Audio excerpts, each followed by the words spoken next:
Hey guys, welcome back to my channel. I know that it has been a while, but we are back with another book review, and today we are going to be looking into the 5 a.m. Club.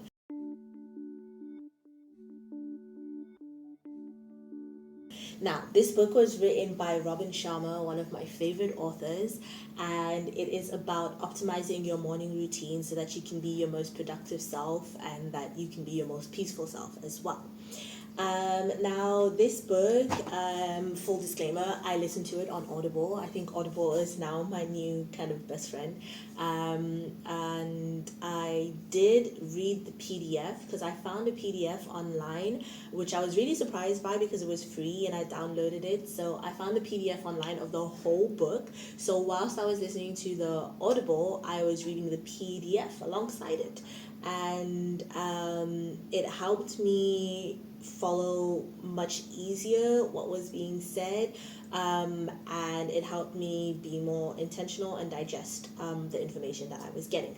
With that being said, you don't have to download the PDF whilst you listen to the Audible if you want to listen to the Audible, or you can just buy the book and read the book alone without having that.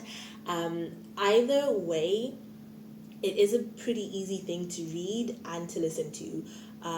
The way that the narrator reads this book is phenomenal. Like the way that he has the different voices for the characters, you can see their different personalities based on how he speaks. So that was really entertaining for me to listen to. And reading the PDF alongside it, because what I would do is I would read it in the evening just before going to bed. That way, when I woke up, I would have more motivation to do what I was being advised to do from the book. I read the PDF so that I didn't fall asleep. You won't fall asleep because it is a very, very, very entertaining thing. But you know, when you're really tired after a long day and like you hit the bed, once you like, sometimes when I hit the bed, I can be out in 5 seconds. Yo, I'm a deep sleeper. I'm just out. If I'm knackered, I'm out. But anyway, about this book, it's about 251 pages long. Pretty simple thing to read, pretty straightforward concept of it. So the main characters you have here, I have my little notes. If you don't know already, you know that now I always have notes. So the main characters, you have an entrepreneur, you have an artist, you have the spellbinder, and you have a homeless man. So those are your four main characters. The homeless man, there's a little twist that comes inside the book as to who he is. But to start off the book, it speaks about the entrepreneur and how she is kind of going on a downward spiral in her life because she used to be this widely celebrated businesswoman, and now her colleagues, they don't want her to be working there anymore, something with bad investments, and they want all of it to themselves, and they want to, they want to build the business themselves, even though she's the one that kind of founded this whole thing and gave them this opportunity to work. So be careful who you get into business with, basically. But so it goes in talking about this entrepreneur and how she's really like kind of down in life now. She's so depressed. She used to be high. She used to be like at the top of the ladder, not just with work but just with everything in life. And now she's feeling down and she's feeling a bit depressed. And so I think it's her mom that gives her a ticket to this event, which is being held in this like stadium arena, and it's being given by the spellbinder. So the spellbinder is who gives us all this wisdom that we need to optimize our morning. And it's one of those events that you go to, when you want to go through like a mental growth, and you go to these seminars to give you pointers on how to do that. So it was one of those, and she's never been to one of these events before because she always thought that they were really silly. But this point in her life, she goes, why not? What do I have to lose? So she goes to this event. Something happens in the event where it's cut a little bit shorter than what it was intended to go for, and she ends up staying behind with the artist and the homeless man, and they start talking about the information that they received from the spellbinder during this seminar, and they exchanging ideas with one another. She's not really talking. The artist is the one that's really talking. The homeless man has this like weird like enthusiastic character that he's like, whoa, that's so cool that you got this from that, and da da da, and like he's got this like awkwardness to him that's like, you know, that type of awkwardness that somebody has that's like they're captivating, but at the same time you're thinking, what is going on in your head? So he has like that type of character, this homeless man. But as they continue to talk, she's a little bit more open to what is being said, and this homeless guy invites them to take a private helicopter to this country. I forgot which country it is because they went to so many different countries, but to a country to start practicing the 5 a.m. routine, which is what this spellbinder, you know, one of the lessons that he had learned personally from the spellbinder. So as the story develops, you find out that the homeless man is actually, you know, a billionaire, which, you know, that I won't say that that's a spoiler that I've given you, because I mean the guy has a private helicopter that crazily enough these two people decided to go to. I mean, this is a complete stranger that's like, hey, meet me tomorrow at 5 a.m. and like we're gonna take my private jet and we're gonna go somewhere, and they're like, yeah, sure, whatever, obviously a little bit with skepticism, but they still did it. That's crazy, yo. So they do that, and so they meet with this guy, and he starts giving them the lessons that he's received from the spellbinder about, you know, the benefits of being a part of the 5 a.m. club. And the book goes on, you know, giving you all the principles and everything. And every chapter kind of starts with this motivational quote, you know, from the likes of Steve Jobs and Lao Tzu and Marcus Aurelius, and even in like the body of the text you have some quotes like, you know, from Nelson Mandela and stuff. So it's like some really motivating stuff, you know, from some inspirational characters or some philosophical characters as well, that have given, you know, some values in life. So the context of the book is basically to help people optimize their mornings in regards to focusing on their physical health, their soul, and their mind.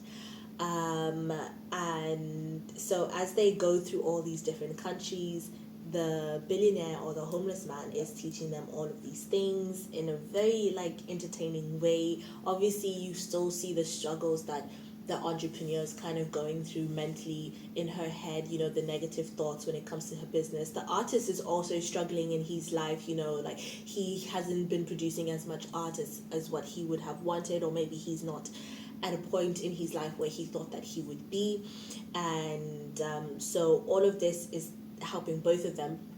And as they go through this journey, you know, all three of them are getting closer. They're creating deep relationships with one another, deep friendships and connections and everything. So moving further along into this book, they start talking about the 2020 rule, the 2020 rule, sorry. And apparently only 5% of, you know, people in the world do this. And the 2020 rule is basically the formula that you have to optimizing your morning.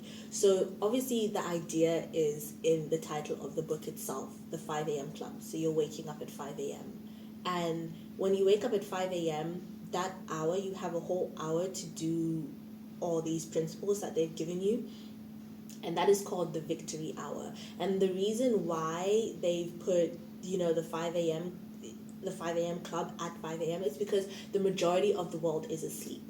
And it's like one of the most peaceful times during the day. You've got more willpower, your mind is more focused, you're more at peace because you're not rushing to do the things that you probably have planned for the day. Maybe you have school, maybe you have work, maybe you've got to get the kids ready for school if you've got kids, and like maybe you have to cook. I don't know what it is that you got planned during the day, but like you're not having to rush because you have this hour in the morning to yourself, you know, where you can wake up properly. So you got 3 things to do. So the first 20 minutes is move. So you get up as soon as you wake up, get out of bed, make your bed. I'm sorry, you have to make your bed, because I was taught in primary school that if you do nothing during the day, if you've made your bed, at least that's one thing you've done before you've left the house. So you can be proud of that. So that's just been drilled in my head since primary school. So every morning, just get up, make your bed, and move. So if you have your exercise mat, get an exercise mat, hop on YouTube, get a YouTube workout. If you don't have your own, YouTube workout, person here, go on my videos and do some YouTube workout in the morning. But for 20 minutes, you're gonna do some work. You're gonna physically move. You're gonna break a sweat. And this is good because you're releasing dopamine, you're releasing serotonin, all these feel good hormones. You're having blood flow through your body, you're having blood flow to your brain so that you can think better, you can process things better. So that's your first 20 minutes. Your second 20 minutes is reflect. So reflecting, this is a form of self-actualization. You're starting to understand why you do the things you do. You're kind of developing this time where you can heal, and it's because it's so peaceful in the morning, you kind of feel safe to go through this. So either you meditate, or you journal, or you pray, but you do something to reflect, and then the third 20 minutes, what you do is you read something, you learn something. If you've always wanted to learn a language, you take 20 minutes to learn something basic about that.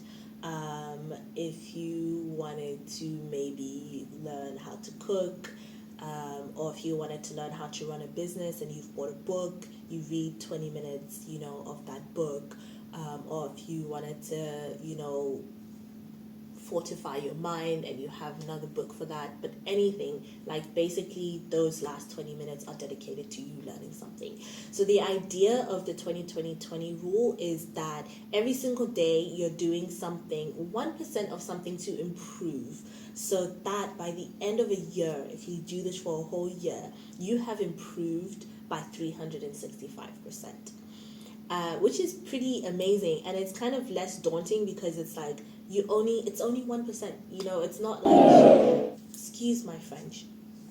It's not like you have to do 50% of something in one day to get somewhere. You're kind of giving yourself time to progress, and it's not about perfection. It's about progression. And that's the one thing that I like about this. So there's other also principles in here that is given to you to help you to optimize your morning.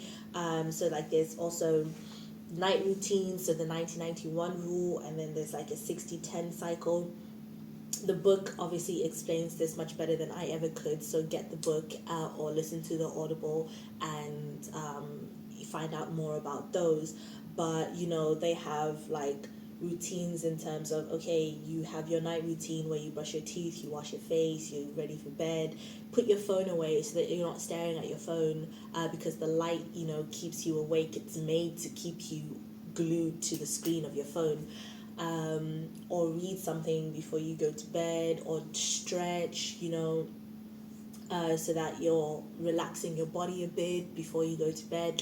So there's all these little advice and principles that you could implement into your night to help you get a better night's rest, and also so that you are more able to wake up at 5 a.m. So obviously, in order to wake up at 5 a.m., you have to sleep on time. You have to make sure that you get your 8 hours of sleep. If you're okay with 8 hours of sleep, or some people need 9, I don't know, but usually between I think it's 6 and 8, that's the amount. I know 8 is definitely the amount that people need, but sometimes I feel good with just 6 hours.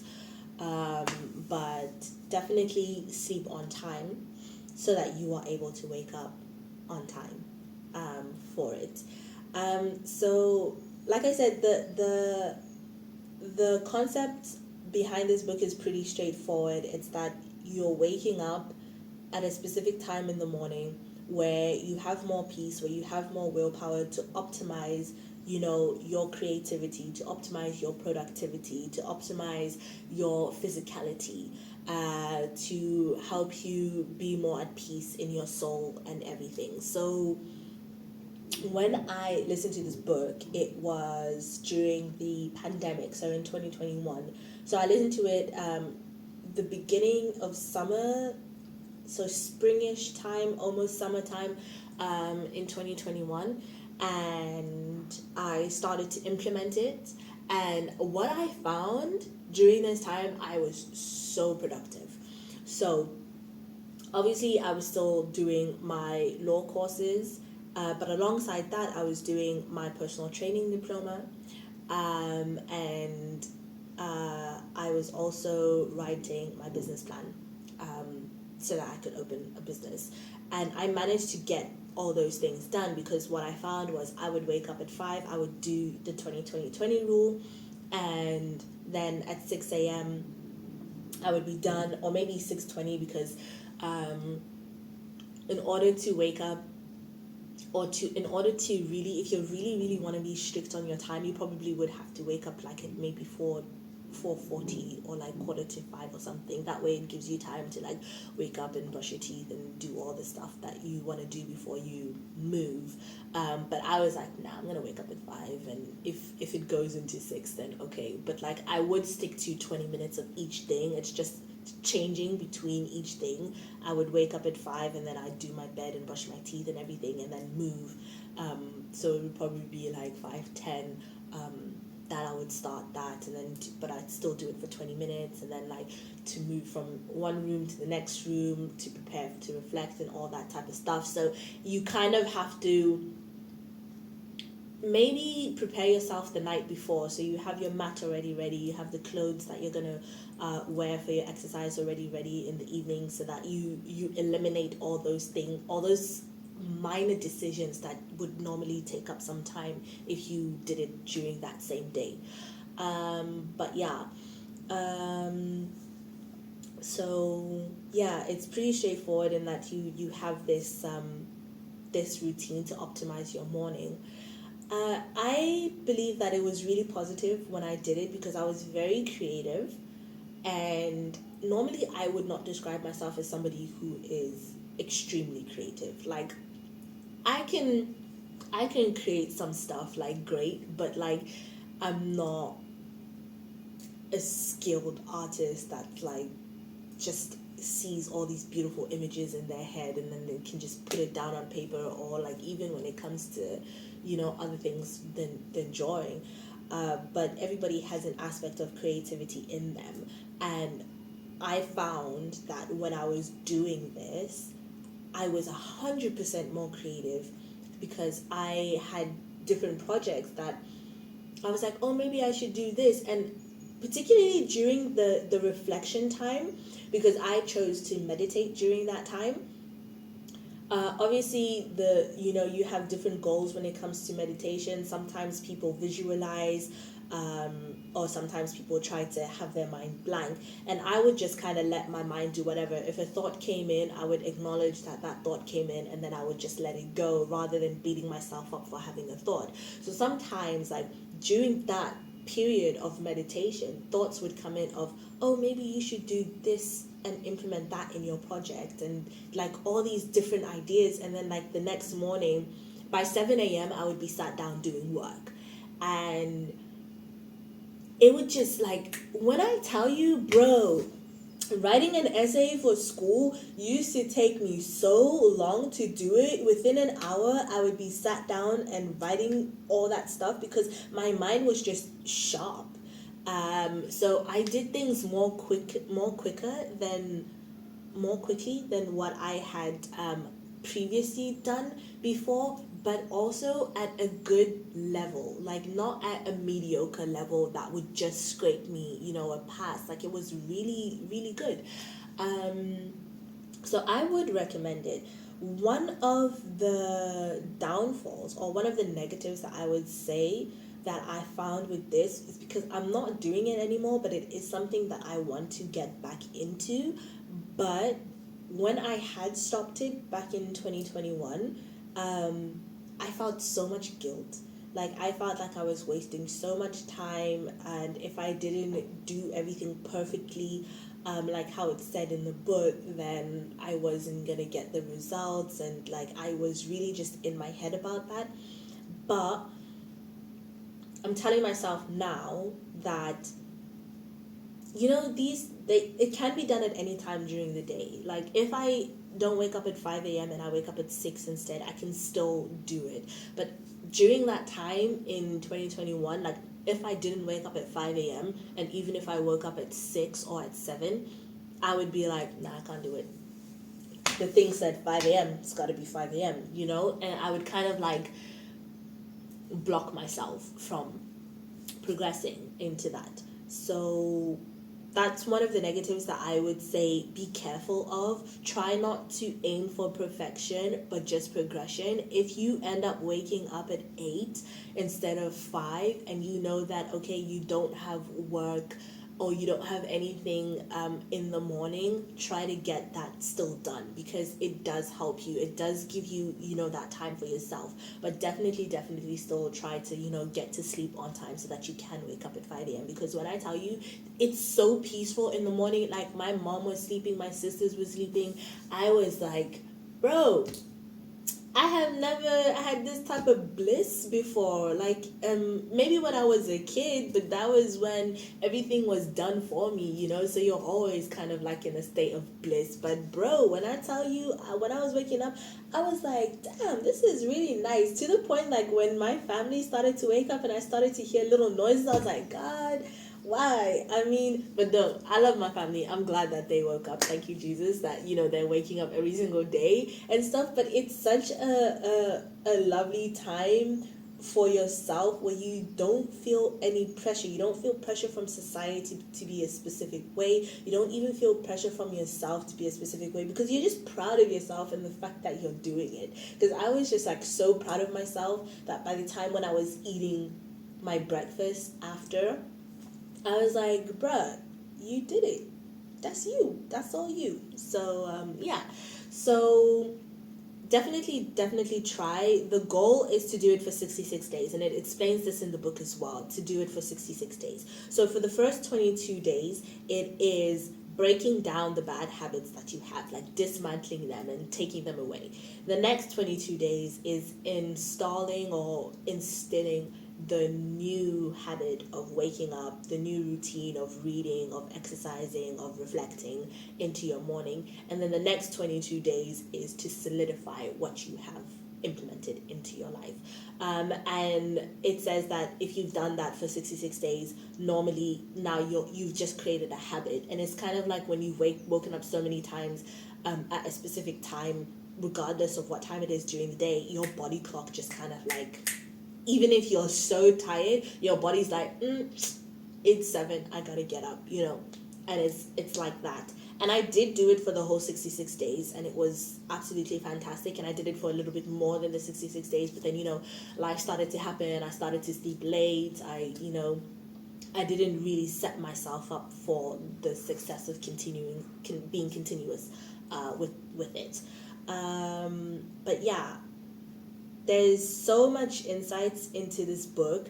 If you want to listen to it, it's such an easy thing to listen to. If you want to read it, it's such an easy thing to read, because like I said, alongside listening to it, I was reading the PDF as well. So it's not a difficult thing at all to read. I think the one thing that you would have to get over is actually wanting it. If you don't want something, nothing can force you into doing it. So you actually have to want to do it, even if you know that it's going to be difficult, because at the beginning it really is difficult. Like, all you want to do is hit that snooze on the alarm and be like, bro, it's still dark outside, why do I need to get up?